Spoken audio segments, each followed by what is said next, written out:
Let's cook and eat channel. இன்னைக்கு நம்மளோட சேனல்ல ரொம்பவே சூப்பரான சாப்பாட்டுக்கு ஊற்றி சாப்பிட்ற மாதிரி பட்டர் பீன்ஸு, உருளைக்கிழங்கு, முருங்கைக்காய் இதெல்லாம் வச்சு ஒரு காரக்குழம்பு டைப்பில் எப்படி குழம்பு பண்ணுறதுன்னு பார்க்க போகிறோம். அது ஒரு கடாய் அடுப்பில் வச்சுட்டு 2 ஸ்பூன் நல்லெண்ணெய் விட்டுக்கலாம். எண்ணெய் சூடானதும் கடுகு, உளுத்தம் பருப்பு போட்டுக்கலாம் தாளிக்கிறதுக்கு.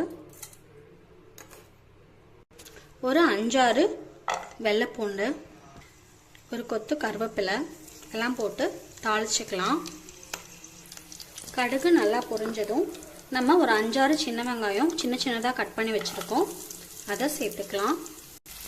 இப்போ காய் 1 by 1 சேர்த்துக்கலாம். கட் பண்ணி வச்சுருக்கிற முருங்கைக்காவை ஃபஸ்ட்டு சேர்த்துக்கலாம். அதுக்கப்புறம் பட்டாணி, உருளைக்கிழங்கு, பட்டர் பீன்ஸும் உருளைக்கிழங்கும் சேர்த்துக்கலாம்.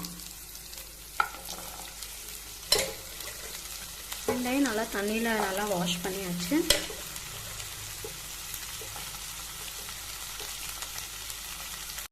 குழம்புக்கு தேவையான அளவு உப்பு சேர்த்துட்டு நல்லா கிண்டி விட்டுடலாம்.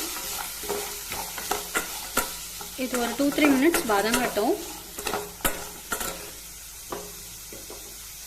இந்த வதங்குற டைமில் நம்ம ஒரு 4 சின்ன தக்காளி, பெரிய தக்காளினா 2 தக்காளி போதும், இது சின்ன தக்காளிங்கிறதுனால நான் 4 சேர்த்துக்கிறேன். அதில் ஒரு 1/4 ஸ்பூன் சீரகம், ஒரு 1/2 ஸ்பூன் சோம்பு பெருஞ்சீரகம், ஒரு ஸ்பூன் மல்லித்தூள், ஒரு 1/2 ஸ்பூனு பிளைன் சில்லி பவுடர்,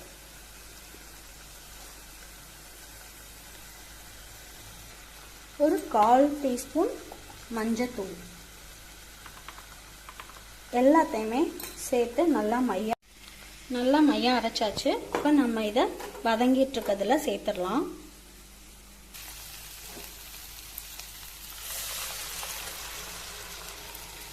நல்லா தண்ணி ஊற்றி தேவையான அளவு தண்ணி இப்போ ஊற்றி கழுவி ஊற்றிக்கலாம். அவ்வளோதான். நம்ம இப்போ காரம், தக்காளி, சேர்க்க வேண்டிய மசால் எல்லாமே இதில் சேர்த்தாச்சு. நல்லா மிக்ஸ் பண்ணி விட்டுட்டு உப்பும் சேர்த்தாச்சு. மூடி வச்சு 10 to 15 மினிட்ஸ் நல்லா அந்த முருங்கைக்காய், பட்டர் பீன்ஸு, உருளைக்கிழங்கு எல்லாம் குக் ஆகிற அளவுக்கு வேக வச்சாலே மசால் வாடையும் போயிடும். நம்ம ஒரு 15 மினிட்ஸ் மூடி வச்சு வேக வச்சிடலாம். 10 to 15